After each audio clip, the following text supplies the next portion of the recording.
Alhamdulillahi Rabbil Alamin. Allahumma salli wa sallim ala Sayyidina Muhammadin Miftahi babi rahmatillah Adada ma fi ilmillah Salatan wa salaman daimaini bidawami mulkillah Wa ala alihi wa sahbihi. Allahumma salli ala Sayyidina Muhammadin Salatan taftahu biha lana futuhal arifin Wa tufaqihuna biha fiddin Wa ala alihi wa sahbihi. Assalamualaikum warahmatullahi wabarakatuh. Waalaikumsalam warahmatullahi wabarakatuh. Alhamdulillah pada waktu duha ini bisa duduk bersama silaturahim. Mudah-mudahan pertemuan ini barokah dan manfaat dunia akhirat. Amin ya Allah. Pertemuan-pertemuan semacam ini nanti akan menjadi suatu hadiah buat kita, baik di saat hidup di dunia, terutama nanti setelah pindah ke alam yang lain. Ya, kalau udah pindah ke alam akhirat, kalau udah pindah ke alam barzakh, kalau sudah pindah ke alam kubur, ya kalau pindah ke alam lain, maka pertemuan semacam ini akan menjadi hadiah yang besar. Kenapa? Karena teman-teman yang baik itu nanti akan saling menolong. Ya, teman-teman yang baik akan saling menolong di dunia maupun di akhirat. Teman-teman yang baik akan saling membela di dunia maupun di akhirat. Ya, di akhirat kita butuh teman, di dunia juga butuh teman. Di dunia butuh teman, di akhirat juga butuh teman. Nah, ini pertemanan merupakan salah satu jalan yang paling indah ya untuk mendapatkan banyak kemuliaan. Mungkin ini jarang kita renungkan dan mungkin jarang dibahas. Orang itu kalau sholat sendiri tidak punya teman, pahalanya sedikit. Makanya orang kalau mau sholat disuruh cari teman. Jangan sholat sendiri. Betul atau betul? Sholat itu baik atau enggak baik? Baik. Tapi kalau sendiri baiknya kurang. Makanya disuruh cari teman, biar sholatnya itu nilainya menjadi jauh lebih baik. Semakin banyak temannya, maka semakin baik nilai sholatnya.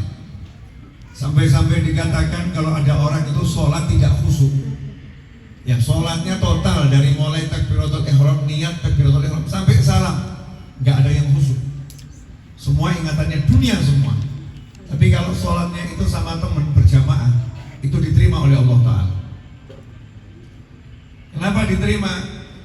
Dijawab, ya karena dia sudah mau berteman dengan sesama muslim dalam menghadap pada Allah Subhanahu wa Ta'ala. Mau berjamaah, mau berkumpul bersama. Sampai-sampai kalau ada 40 orang yang baik, yang pangkatnya biasa-biasa saja, yang pangkatnya biasa-biasa saja, kalau 40 orang muslim yang baik ini kumpul, maka salah satu diangkat jadi wali Allah. 40 orang yang beriman kumpul, pasti salah satu diantaranya wali Allah. Kalau belum ada, satu dilantik jadi wali Allah. Gara-gara mau kumpul berteman.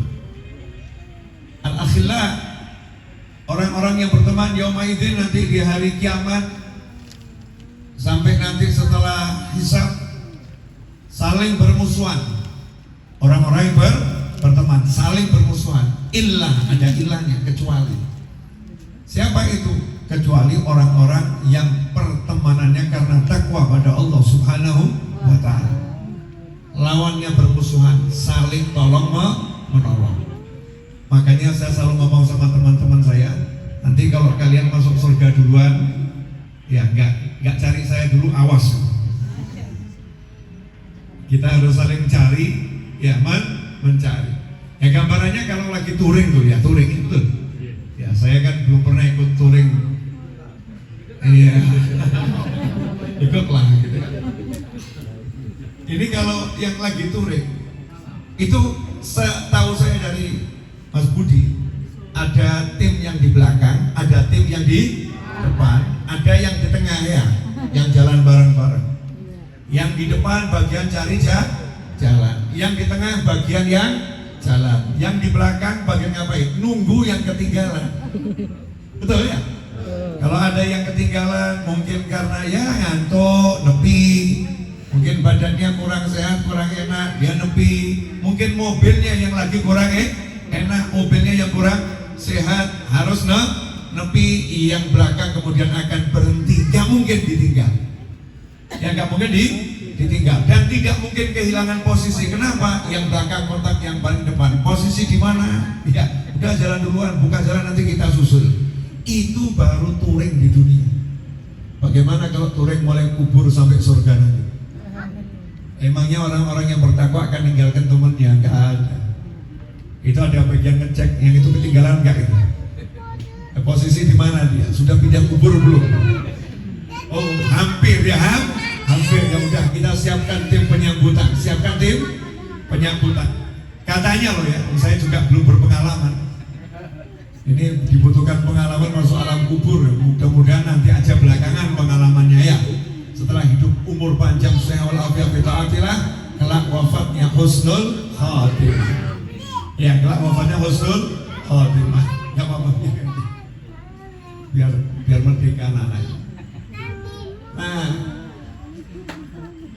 itu katanya orang-orang yang berteman di alam dunia ini, kalau dia meninggal dunia di alam kubur sana itu dia mencari berita tentang kawan-kawannya. Kalau ada kawan-kawannya yang di dunia ini sering kirim doa, sering kirim doa, sering kirim sodako, ya semacam tempat ini. Rumah ini kan diniatkan sama Mas Budi untuk orang tuanya, untuk keluarganya, gitu kan ya, dibuat majelis. Pahala terkirim, ya pahala terkirim. Kalau kita mau pengajian seringkali ustadznya, kiainya, gurunya baca Al-Fatihah ila ruh, itu kan kirim doa. Selesai kadang juga dibaca Al-Fatihah ila ruh, ya kirim doa. Itu yang dikirimi ketika terima kan nanya, ini dari siapa ini? Dari mana ini? Nah itu dicatat betul, diingat-ingat. Nah suatu saat kok kirimannya berhenti, maka nanya, loh kok berhenti kenapa? Loh yang kirim sudah nyusul. Loh kok gak dikabarin? Posisi di mana? Itu langsung disambut. Ya langsung disambut. Bahkan kalau yang ngirim ini aktif ngirim, yang dikirimi akan dikasih tahu oleh malaikat. Sebentar lagi dia akan dijemput. Makanya sering orang sebelum meninggal diimpiin sama yang udah meninggal. Ya banyak yang mimpiin, artinya apa? Siap-siap gitu, biar gak kaget. Ya biar gak kaget. Dikasih petunjuk-petunjuk. Ya kalau paham, kalau gak paham ya gak paham. Ya kalau paham dia akan paham, kalau gak paham gak akan paham. Maka begitu dia mau meninggal dunia, malaikat Israil alaihissalam itu datang menjemputnya, gak sendiri. Malaikatnya itu datang nanti gak sendiri, yang lain ikut nemeni prosesnya itu. Seperti tenang-tenang ya, jangan khawatir. Malaikat biar bertugas, kita hibur ya. Kita hibur. Nah selesai malaikat melaksanakan tugasnya, langsung diajak ke alam barzakh, diperkenalkan. Ini loh kuburan, alam kubur seperti ini. Ada mungkin ada RT RW-nya gitu. Ya, oh juga belum berpengalaman. Kan ada lokasi-lokasinya. Oh ini tingkatan wali besar. Oh itu ada para nabi di sana, para rasul. Ya ini yang orang awam. Oh yang ini, oh yang ini. Nanti diantarkan keliling ke gitu ya. Karena kalau kita masuk satu kota, jangankan kota, masuk mall baru ya, masuk mall baru. Mau cari toilet aja kadang bingung toiletnya di mana. Keliling dulu nanya gitu ya. Tapi kalau masuk bersama orang yang udah ahli mall tadi, mau makan, yuk sini. Mau ngopi, yuk sini. Mau belanja apa, yuk sini. Diperkenalkan semua. Bayangin alam barzakh yang itu jauh lebih luas daripada alam dunia. Alam jagat raya kelihatan nih semua galaksi, dibandingkan alam barzakh seperti sebutir pasir di tengah padang Sahara. Nah, kalau kita nggak punya teman ya di alam sana akan masya Allah kurang bisa menikmati ya, kurang bisa menikmati. Jadi teman yang baik itu menguntungkan luar biasa. Syafaatnya akan membantu, pertolongannya akan membantu. Syafaat bahasa Indonesia artinya pertolongan. Kalau dalam bahasa bisnis apa ya? Misal ginilah, saya mau ngurus surat ke kecamatan. Nah kalau saya kenal Pak Camat, kira-kira lebih mudah atau lebih susah? Lebih mudah. Betul, semua sesuai prosedur, tapi akan lebih mudah. Nah itu kalau Pak Camat bantu saya, biar prosesnya itu lebih cepat. Ya biar prosesnya lebih cepat, namanya Pak Camat lagi ngasih pertolongan, pelayanan lebih kepada orang-orang tertentu. Contoh nih misalnya, dokter lagi ngantri, urutan paling belakang, dokter spesialis jantung. Dia pindah paling depan bisa nggak? Bisa. Karena memang diberikan pelayanan khusus untuk orang-orang khusus. Karena kalau dokternya ngantri, pasien keburu mati. Ya pasien keburu mati. Nggak bisa kita ngomong, Pak ngantri dulu Pak. Beda. Ini memang dibutuhkan oleh masyarakat. Dia melayani masyarakat banyak, maka ada pelayanan khusus. Nah ini negara berikan pelayanan khusus, namanya berikan pertolongan, syafaat. Di antaranya itu. Nah para ulama itu nanti di hari kiamat punya syafaat, boleh ngasih pelayanan khusus pada orang-orang tertentu. Yang ngantri-ngantri dipanggil sini kamu, nggak jadi ngantri. Ya, yang lagi mau disiksa, ngomong sama malaikat yang itu, tolong jangan disiksa. Dia bilang sama Allah, ya Allah tolong jangan disiksa. Ya udah, kabul, selesai, nggak jadi disiksa. Berkat pertolongan, syafaat. Ya syafaatnya para ulama. Syafaatnya teman-teman kita kan nggak ngerti ini di antara teman kita siapa tuh yang ternyata waliullah, nggak paham kita. Kirain ya, ternyata judulnya kirain, tapi ternyata dia orang yang dicintai oleh Allah Subhanahu wa Ta'ala. Makanya kumpul semacam ini kelihatan sederhana, tapi nilainya luar biasa. Ibadah itu kalau sendiri bagus, tapi nilainya nggak seberapa. Ibadah itu kalau berjamaah nilainya berlipat-lipat. Makan itu. Makan ini kan ibadah ya. Ibadah kalau halal untuk memperkuat tubuh dalam taat, itu jadinya ibadah. Makan sendiri itu gak bagus. Makan disuruh ngajak temennya, suruh berjamaah. Semakin banyak jamaahnya semakin bagus, namanya kenduri. Ya semakin banyak jamaahnya. Kalau makan sendiri kasihan, gak punya teman.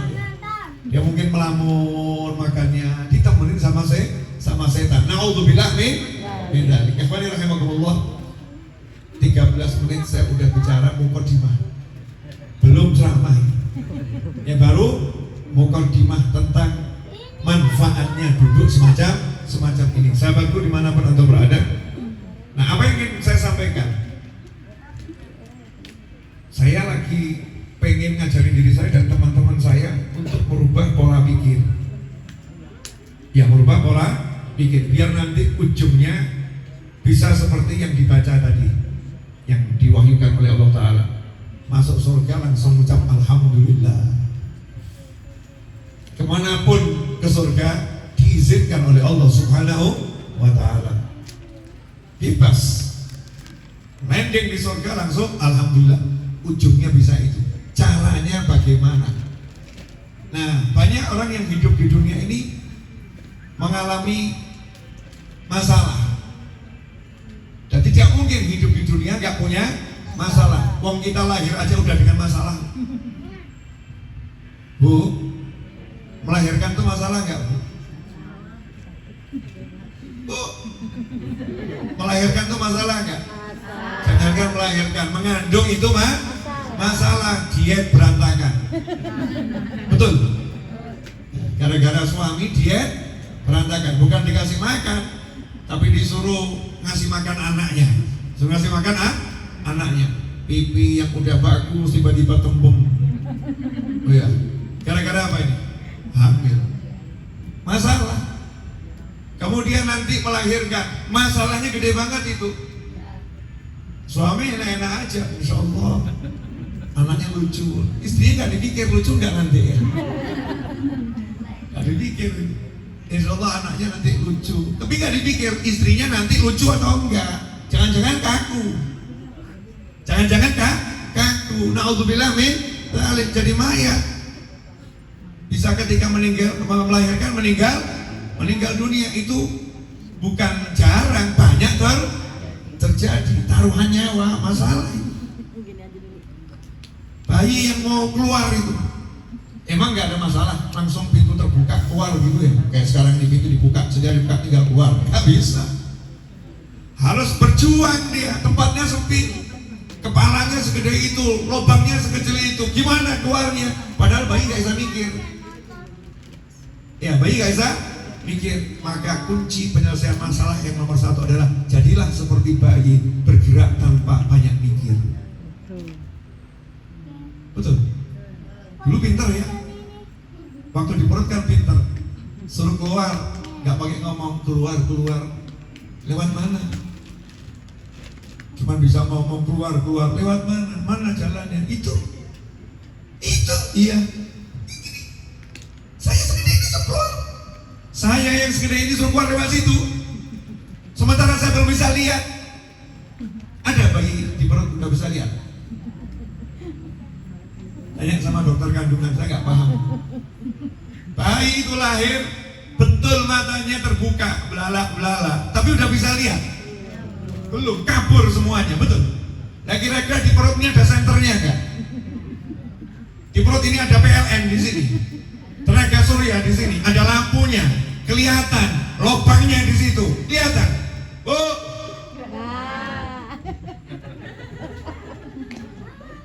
kan nggak kelihatan. Iya, Allah yang ngasih tahu. Maksud saya begini loh, dulu waktu kita di perut tuh kita udah pinter, nggak kebanyakan nih mikir, suruh keluar, yang penting gerak. Jalan dia ngomong sama Allah, ya Allah, lubangnya di situ tapi kecil. Gimana cara keluarnya? Udah pokoknya kamu gerak, nanti ada yang bereskan. Ternyata ibunya berjuang. Ternyata ada bidan yang siap bantu keluar. Ternyata ada sekelompok orang yang sudah dipersiapkan untuk memproses agar bayi itu keluar dengan selamat. Pertanyaan saya, waktu bayi udah pintar, kenapa gede jadi goblok? Mohon maaf saya ngomongnya kasar ya. Jadi bodoh, jadi bahlul, jadi apa bahasa Indonesia yang paling kasar untuk bodoh tau? Tolol. Bego, apalagi udah terserah. On, dungu. Kebanyakan nih mikir.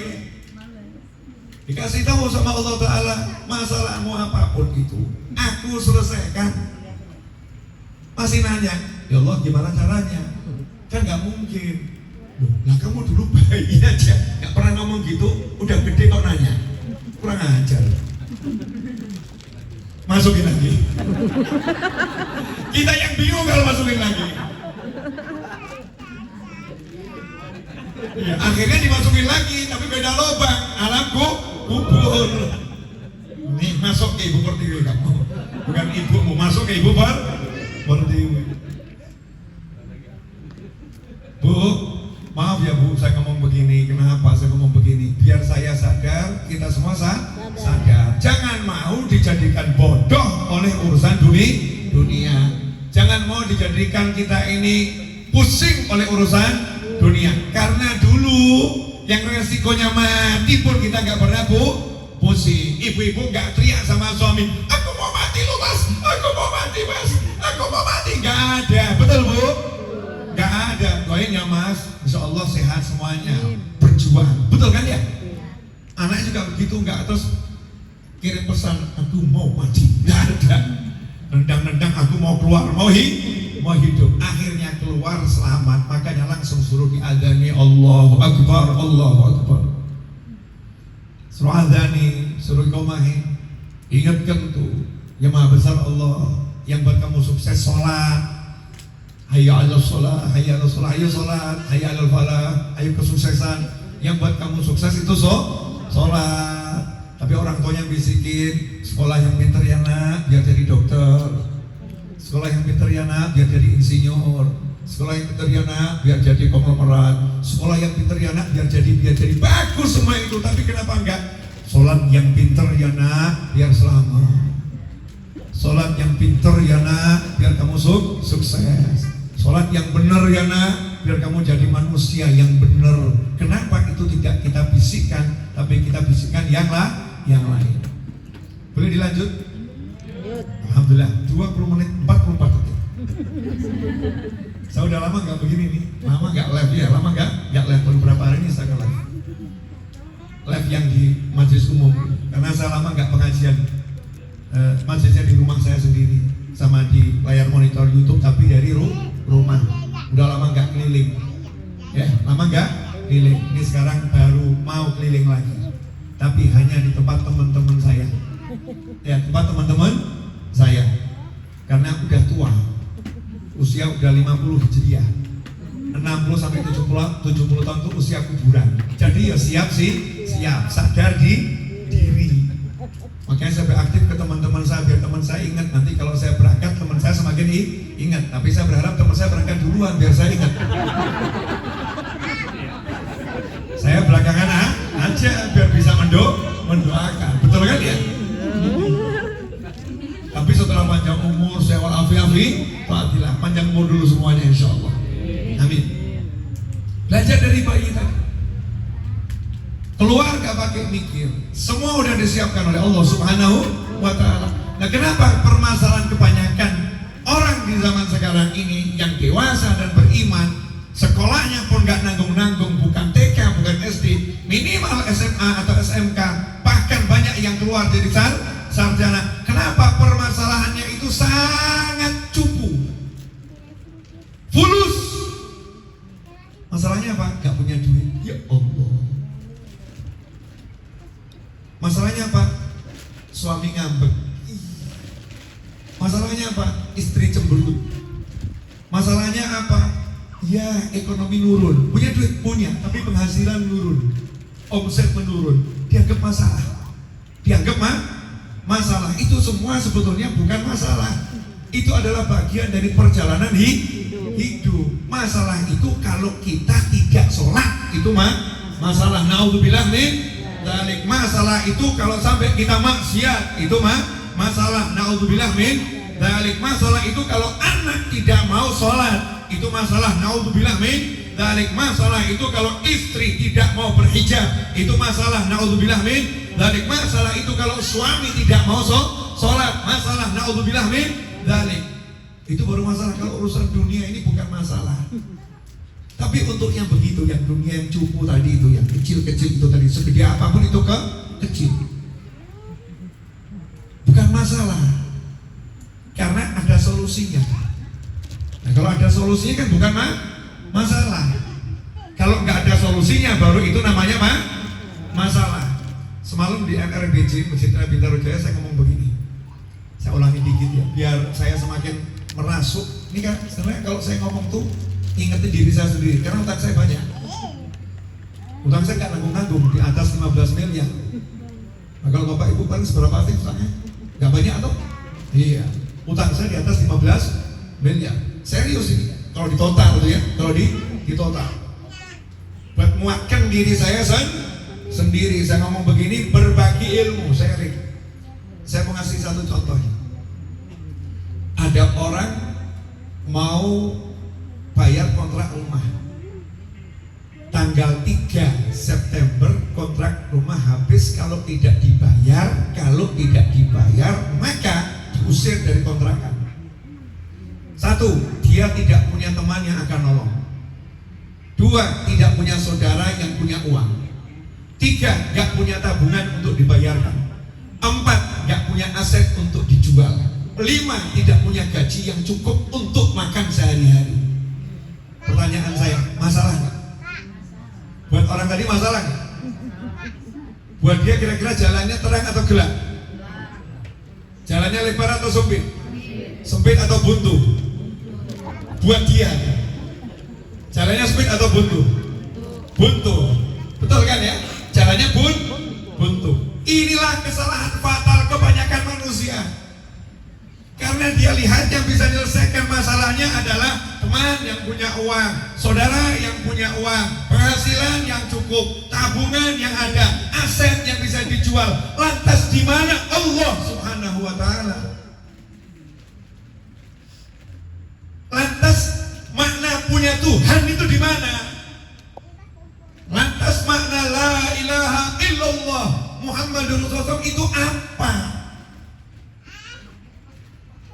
Jadi dia melihat yang bisa nolong duit, yang bisa nolong dipinjami duit sama orang yang punya duit, yang bisa nolong kalau ada aset yang bisa dijual jadi duit, yang bisa nolong kalau ada tabungan duit yang cukup untuk bayar kontrakan. Allahnya di mana? Ngeri atau enggak ngeri? Ngeri. Makanya langsung jadi buta dan buntu. Saya nggak punya solusi. Saya nggak punya solusi. Jalan saya buntu. Jalan saya buntu. Beda dengan Pak Yai. Beda dengan kalau di Betawi panggilannya apa Pak Yai? Hah? Yai juga ada? Haji Yai ya. Kalau di Banjar guru. Ya di Banjar guru. Beda-beda sebutan. Guru, Yai, Ustaz, Syekh, apapun itu, Habib, terserah nyebutnya apa. Ini sepekan lagi harus dibayar ini sekian ratus juta keperluan pesantren. Gimana? Duitnya ada nggak? Belum ada. Nah terus gimana? Nanti gimana? Ya gimana? Lu kan harus dibayarkan. Ya nanti dibayar. Bayarnya pakai apa? Ya pakai duit. Duitnya mana? Belum ada. Cara mengadakannya bagaimana? Gak tahu saya. Lu kok gak tahu gimana? Ya bukan saya yang mengadakan. Yang mengadakan siapa? Ya hanya Allah yang bisa, bukan saya. Lu kok bapak santai sekali? Ya kenapa harus gak santai? Lu kok bisa begitu? Ya memang begini. Ya memang begini. Begini bagaimana? Kan gak ada. Ada. Di mana? Di Allah Ta'ala. Di Allah itu di mana? Ya di Allah. Ya di Allah. Mau ngomong Allah nggak ada. Mau ngomong Allah nggak bisa. Mau ngomong Allah nggak mampu. Pasti akan nanya lagi. Lah caranya gimana? Nanti Allah ngasihnya. Caranya bagaimana Allah mewujudkannya? Kamu kan harus usaha. Udah usaha. Tapi kan nggak cukup. Ya makanya saya nggak mau bergantung sama usaha. Karena usaha nggak akan pernah cukup. Di situ titiknya. Saya nggak pernah bergantung sama usaha karena usaha nggak akan pernah cukup. Saya nggak akan bergantung sama angka karena angka bisa dihapus waktu. Nih yang punya rekening di bank pernah nggak suatu ketika saldo tiba-tiba nol? Lapor ke bank, nih saldo saya kok nol. Dengan jantungnya sudah dung, gitu kan ya? Dijawab, maaf Pak, lagi ada perbaikan sistem saldo Bapak aman. 1 jam lagi muncul angkanya. 1 jam lagi muncul angkanya. Baru dapat omongan dari pihak bank mengatakan saldo Bapak aman. 1 jam lagi muncul, hatinya tenang. Oke? Nah kalau Allah yang punya segala-galanya bilang jangan khawatir, rezekimu ada sama aku, tunggu saja akan kuturunkan. Tenang atau galau? Harusnya. Nyatanya?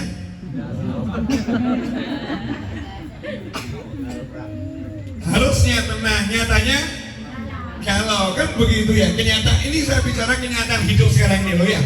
Nah kenapa para guru, para kiai, para ulama, para asatidz, para masyayikh, para habaib yang punya ilmu, yang berakhlak, kenapa bisa tenang? Karena paham hanya Allah yang bisa, hanya Allah yang mampu, hanya Allah yang bisa mewujudkan semua itu, dan caranya beliau tahu. Apa caranya? Cukup 1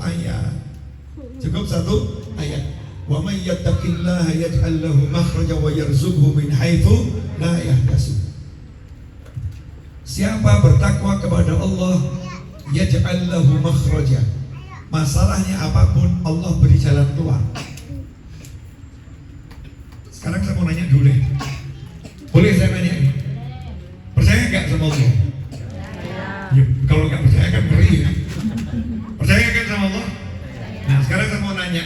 Ada nggak yang lebih kuat dari Allah?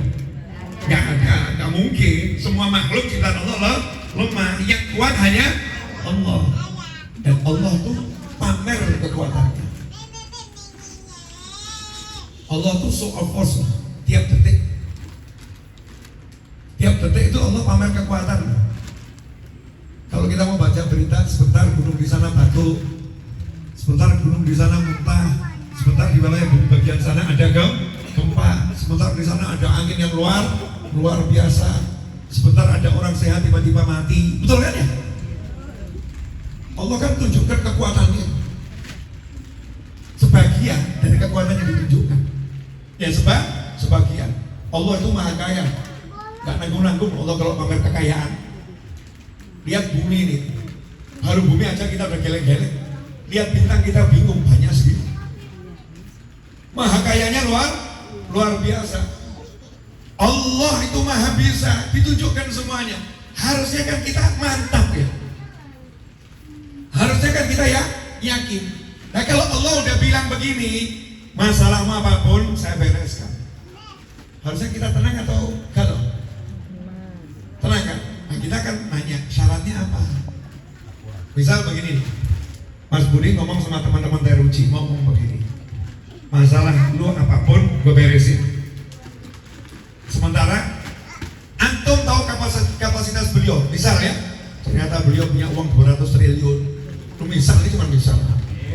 Kan diaminin bagus gitu ya. Punya uang 200 triliun.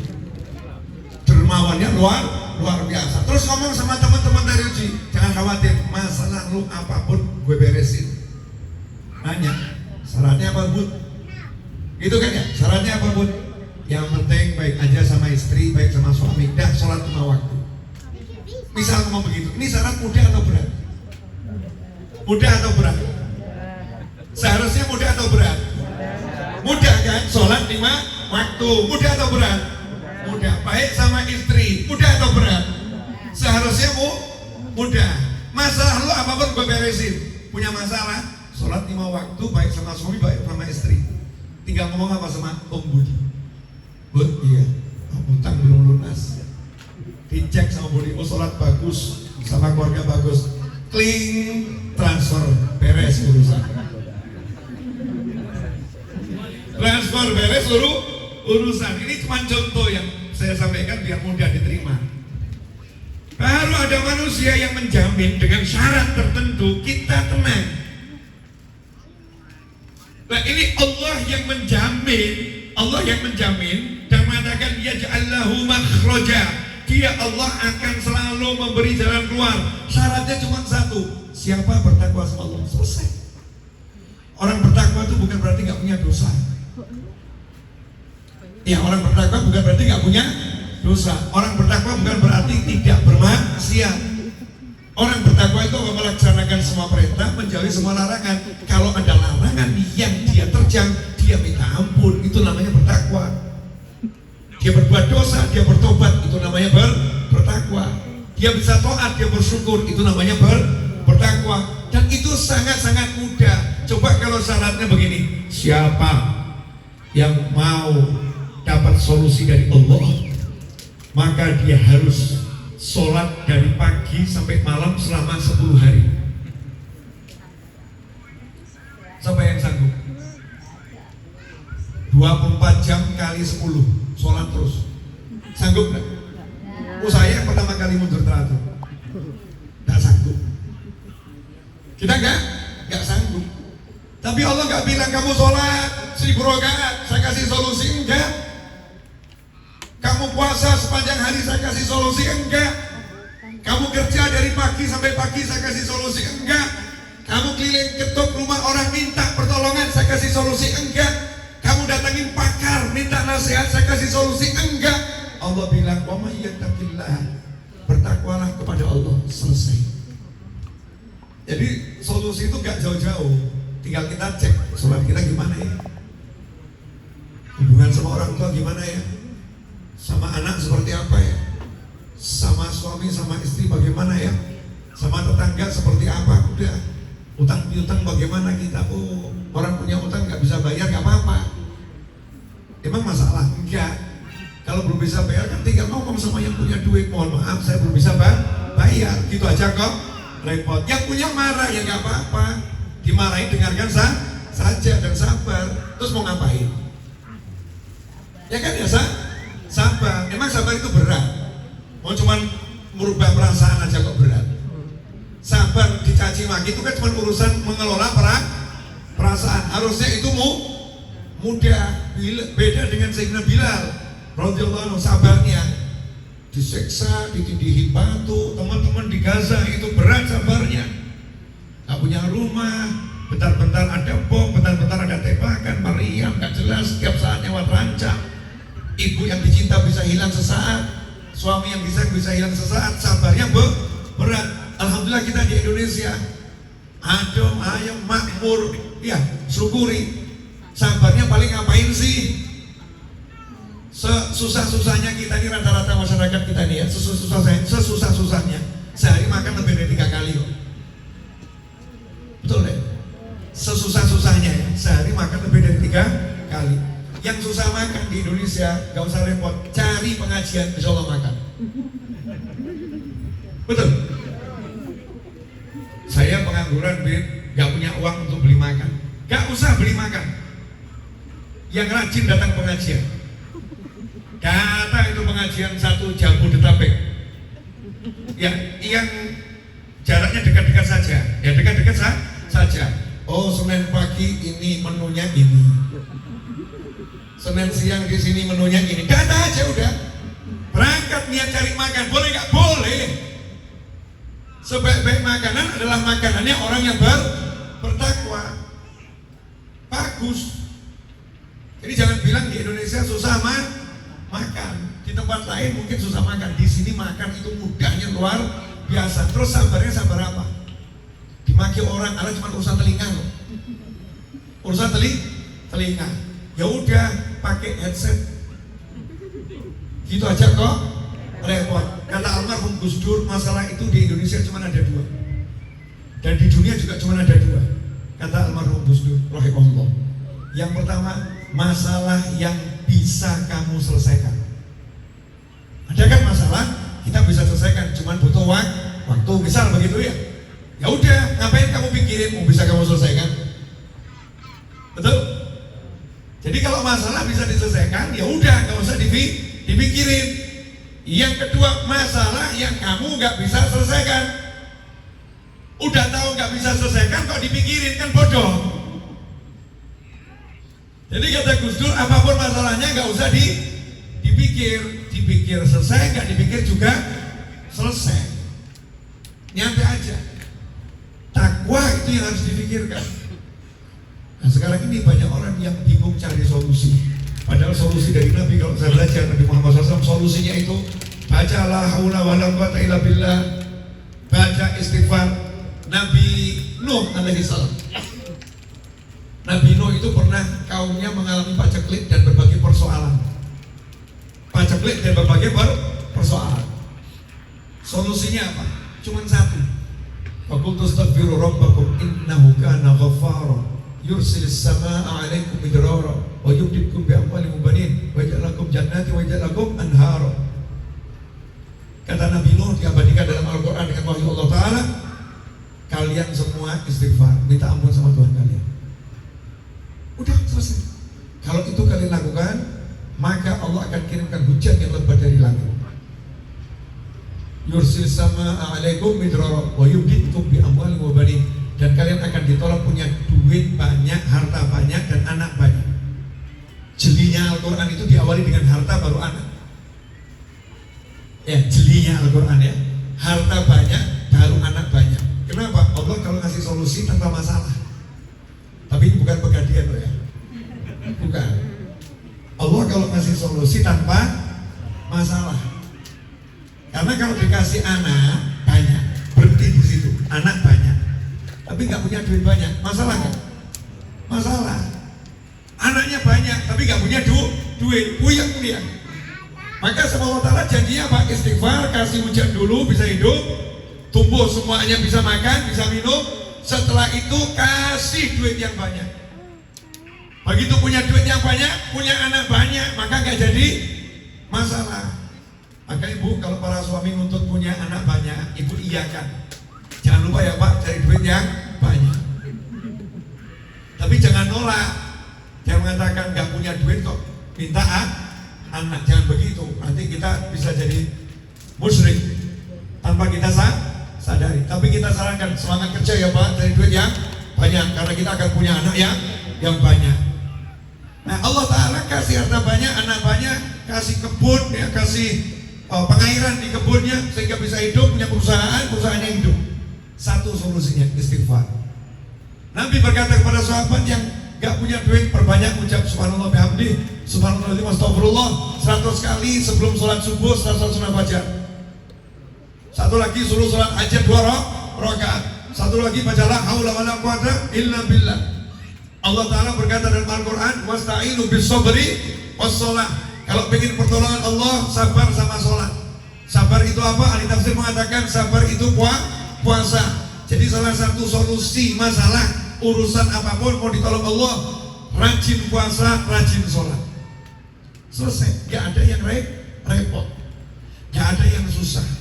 Nah zaman sekarang ini kita terbentur masalah karena kita melihat sarana penyelesaian masalah, bukan melihat yang bisa menyelesaikan masalah. Ketika sarananya nggak ada, kita menganggap masalah nggak akan selesai. Tapi kalau kita melihat sumber, dia Allah yang menyelesaikan masalah, sarananya nggak ada, kita akan ngomong nanti Allah akan berikan sarana, nanti Allah akan penuhi sarana. Kalau kita melihat Allahnya. Tapi kalau kita melihat sarananya, begitu sarananya nggak ada, maka puyeng karena kita nggak tahu, nggak ingat kalau yang menyelesaikan itu ada, yang menyelesaikan selalu ada, Allah Ta'ala. Akhirat, terasa nggak terasa ini udah 42 menit. Ya terasa nggak terasa udah 42 menit. Kalau tenggorokan saya terasa. Iya, terasa nggak terasa udah 42 menit. Saya ambilkan satu contoh yang nggak nanggung-nanggung. Allah mau ngasih contoh lewat wanita. Bu, wanita sama pria itu kuat siapa? Ayo, kuat pria atau wanita Bu? Pria atau wanita? Masya Allah. Yang di depan langsung teriak wanita. Kenapa? Istrinya ada di sini, saudara-saudara. Kuat segala-galanya wanita. Nah, menurut ilmu fisik, ya ilmu fisik, wanita itu fisiknya lebih lemah dibandingkan kaum pria. Makanya kalau urusan angkat-angkat minta tolong pria. Betul kan ya? Karena fisiknya lebih kuat. Secara fisik pria itu lebih kuat. Nah, Allah ambil contoh wanita yang secara fisik lebih lemah. Siapa itu? Siti Hajar alaihissalam, ibunya Nabi Ismail alaihissalam, istrinya Nabi Ibrahim alaihissalam. Coba dibayangkan seorang wanita dengan bayi usia 2 tahun ditinggal suaminya di suatu tempat yang tidak tersentuh oleh kehidupan. Ini saya ambil bahasa yang paling vulgar, tidak tersentuh oleh kehidupan. Artinya nggak ada pohon, nggak ada air. Sampai hari ini Mekah itu digali sedalam apapun nggak dapat air. Minyak dapat tapi air enggak. Hanya ada 2 sumur yang saya tahu di Mekah itu ada. Sumur Zam-Zam dan satu sumur lagi. Hanya ada 2 tempat air digali, keluarnya adalah minyak. Makanya yang dipakai air Zam-Zam sama air dari sumur yang satunya disedot, dialirkan kemana-mana. Nanti diambil juga air sulit dari Jeddah, dikirimkan ke Mekah. Ya, susah air.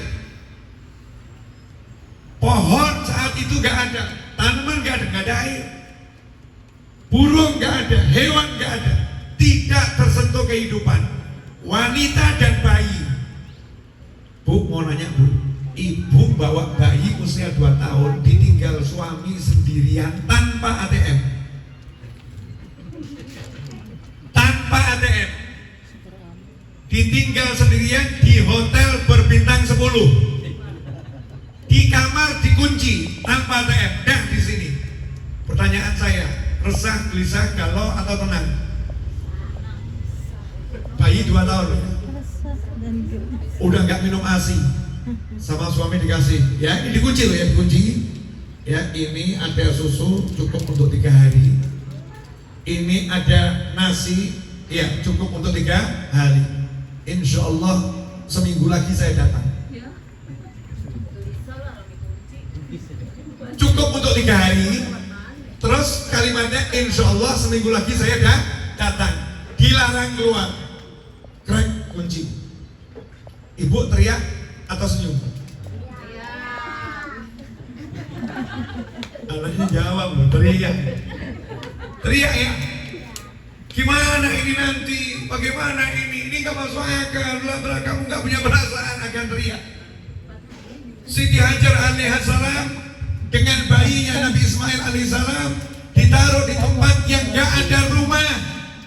Bukan hotel bintang 10, gak ada rumah.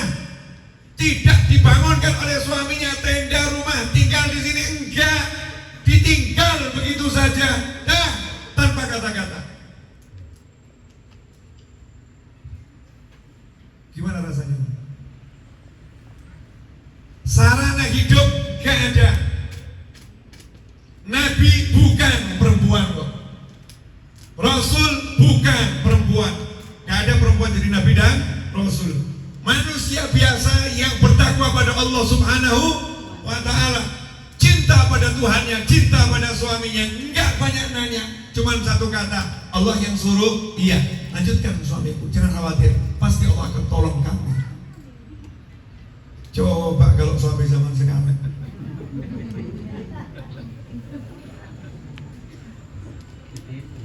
Masya Allah. Kamu saya titipkan ke Allah ya. Emang aku mau mati?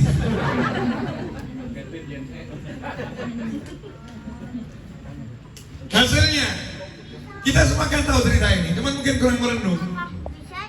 Ditinggal oleh Nabi Ibrahim alaihissalam, tentunya dibekali dari jauh dengan didoakan dan lain sebagainya ya. Kita nggak bahas Nabi Ibrahim, sama bahas perempuan yang mulia ini, wanita yang mulia ini Siti Hajar. Hatinya tenang. Kenapa bisa tenang? Ini harus kita pelajari. Ini bukan Nabi, bukan Rasul. Kalau saya kasih contoh Nabi, dibilang Nabi. Kasih contoh Rasul, bilang Rasul. Kasih contoh bukan Nabi, bukan Rasul, dibilang istri Nabi. Kan repot. Ini wanita solihah. Hatinya tenang karena tidak pernah belajar dengan melihat sarana. Hati kita risau karena hidup selalu melihat sarana. Sarana ada, hati tenang. Sarana nggak ada, hati hilang. Yang dilihat sarana. Tapi kalau lihatnya Allah, sarana nggak ada, Allah selalu ada. Makanya surat Al-Ikhlas itu dikatakan sepertiga Al-Quran. Baca 3 kali setara dengan khatam Al-Quran. Karena Al-Ikhlas diawali dengan Qul huwallahu ahad, katakan hanya Allah yang ada, yang Maha Esa. Allahus Samad. Bergantunglah pada Allah, karena Allah lah tempat bergantung harapan seluruh makhluknya. Jangan bergantung pada sarana apapun, Allah. Masalah mulai ketika air habis, makanan habis, sarana habis. Sarana nggak ada, bayi nangis. Masalah. Tapi masalah itu bukan masalah, karena punya Allah Subhanahu wa ta'ala. Maka segera cari air. Bukan nggak cari. Tapi nyantai nyarinya, lari sofa marwah. Nggak ada, tetap nyari. Bukan kemudian kembali dan pelungkan sama anaknya. Nah, terima kenyataan ya nak. Yuk kita tunggu ajal menjemput. Karena nggak ada kehidupan di sini, nggak ada orang di sini, nggak ada air di sini. Ya kan? Kalau begitu berarti kan bergantung sama sarana. Tapi kenapa wanita ini gak pernah putus harapan? Karena dia berharap pada Allah Subhanahu wa ta'ala. Dia bergerak terus. Maka orang yang berhenti, tanda dia tidak punya hubungan yang kuat pada ilahi. Orang yang hubungannya kuat sama Allah Ta'ala itu gerak terus. Usahanya itu unlimited. Apapun yang halal dia lakukan, gerak terus. Hasilnya karena hatinya ke Allah, Allah tunjukkan kemahabisaannya. Yaj'allahu makhraja. Dia Allah memberi solusi. Solusinya apa? Gak usah gali, gak usah nyedot, gak usah nyari, langsung dimunculkan di kaki yang membutuhkan. Yang membutuhkan siapa? Bayi. Dimunculkan di kaki bayinya, sehingga nggak perlu angkat-angkat air. Coba kalau airnya itu jauh, nanti masalah lagi ngangkutnya pakai apa? Nanti jalannya berapa jauh. Kalau didatangkan sama orang, nanti bayarnya berapa? Bayarnya bagaimana? Nanti diperbudak oleh manusia itu perempuan sendiri loh ini. Maka sama Allah dimunculkan solusi yang luar biasa, air di kaki. Dari air itu maka burung datang, karena ada air. Burung datang. Ada burung, orang dari jauh lihat, berarti ada kehidupan. Orang mampir di sana. Itu dari Yaman. Orang-orang ya Yaman. Orang Yaman ini melihat kok ada air yang punya perempuan sama bayi, maka tawar menawar. Boleh tidak kami gunakan airnya untuk hidup di sini, minum, bercocok tanam. Nanti hasil dari tanaman ini kami berikan kepada kamu. Ya, jadi kita bisa hidup bersama. Itulah asal usul bangsa Arab. Asal usul bangsa Arab, bangsa Arab ini dari Yaman, nikah dengan Nabi Ismail alaihissalam, lahir terus sampai sekarang Nabi Muhammad SAW itu dari sana. Ya, asalnya dari sana. Yang bawa Islam ke Indonesia mayoritas ulama-ulama dari Yaman. Karena orang Yaman ini suka untuk melakukan perjalanan, ya, suka keliling dunia. Dari sejarahnya seperti itu. Nah, kalau kita lihat dapat air kemudian bisa hidup, semua didatangkan, sarananya didatangkan, paham ya? Nah, kalau kita enggak fokus sama sarana, maka sarananya dihilangkan. Kalau fokus sama Allah, sarananya didatangkan. Fokus sama sarana, sarananya dihilangkan. Kenapa? Allah pengen kita lihat Allah. Para kiai udah paham itu kuncinya, maka para kiai sibuk lihat Allah, gak mau lihat sarana. Murid-muridnya yang kepanasan, Kiai, kok begini ya? Solusinya gimana ya? Gak cukup Kiai, guru gak cukup guru. Bagaimana nih guru? Ini gak masuk akal guru, gak sesuai dengan apa yang saya pelajari guru. Harusnya bagaimana? Saatnya kita belajar, bukan saatnya kita ngajari. Ya, belajar dari ulama, belajar dari orang-orang terdahulu, belajar dari orang soleh. Jangan kita mengajari karena punya ilmu dari SD sampai kuliah. Entah ilmu itu sumbernya dari mana. Saya punya teman sudah meninggal rahimahullah, punya anaknya kuliah di Jerman, berhenti kuliah, stres. Dia mengatakan saya stres kuliah di Jerman, gak kuat. Bukan stres seperti stres gila, bukan ya. Stres gak kuat, berhenti. Dia belajar ilmu ekonomi. Duduk sama saya ngobrol, kenapa kamu stres? Gara-gara belajar ilmu ekonomi, Bib. Belajar ilmu ekonomi kok stres tuh gimana itu? Iya, Bib. Karena saya jadi tahu penyebab perang di jagat raya ini karena ekonomi. Orang-orang yang ahli ekonomi. Sebab orang kalau udah ahli ekonomi itu yang dicari duit. Dan udah kalau cari duit di ahli ekonomi, prinsip dasarnya adalah berkorban sekecil-kecilnya untuk mendapatkan hasil yang sebesar-besarnya. Mereka tidak pernah memperhitungkan caranya apapun, yang penting hasil. Jadi gak ada itu urusan kemanusiaan, perasaan, gak ada. Yang ada pokoknya bagaimana 0 jadi 10, bagaimana 1 jadi 100. Angka semua urusannya, gak ada perasaan, gak ada. Gak ada ini kakak, ini adik, ini ayah, ini anak, ini paman, ini bibi, ini saudara, ini tetangga, ini sebangsa, setanah air. Gak ada, yang ada pokoknya bagaimana hartaku nambah. Maka terjadi perang di sana di sini karena perjualan senjata dan lain sebagainya. Nyawa manusia gak ada hitungannya. Nanti kalau saya berhasil, berarti saya akan jadi seperti mereka. Gak mau saya kuliah kalau hasilnya seperti itu. Bukan berarti jangan kuliah ekonomi, bukan loh ya. Ini contoh kasus anak yang dia berhenti kuliah karena dia berpikir ilmu yang dia pelajari tidak bisa dia terapkan. Ya, tidak bisa dia terapkan. Nah, kita pelajari sama SD, SMP, SMA sampai kuliah ini sebetulnya sesuai enggak ya sama ajarannya Allah Ta'ala? nggak sesuai. Ya bukan nggak sesuai, banyak yang nggak sesuai. Karena apa? Kita belajar bergantung sama sarana. Sementara Allah mengajarkan bergantung sama Allah Subhanahu wa ta'ala. Karena itu iman, Islam baru yang lain. Nanti gak stres. Tapi kalau yang lain dulu baru iman dan Islam, siap-siaplah masuk jurang kehancuran pikiran dan perasaan. Hidupnya akan berantakan, jadinya gak enak. Ikhwani rahimakumullah, alhamdulillah 50 menit 59 detik. Sudah 56 menit, 1 jam dah saya bicara, kurang dikit. Ya. Nah, tadi kalau saya ngikutin sarana bicara itu tenggorokan sama lisan, betul. Kalau ngikutin sarana, seharusnya saya ngomong cuma 15 menit. Cuma 15 menit, karena di awal aja suara saya udah hampir gak keluar. Tapi karena saya gak mau bergantung sama sarana, semakin ke belakang semakin teriak. Semakin ke belakang semakin lantang, semakin ke belakang semakin bersuara. Kenapa? Saya tidak mau bergantung sama sarana.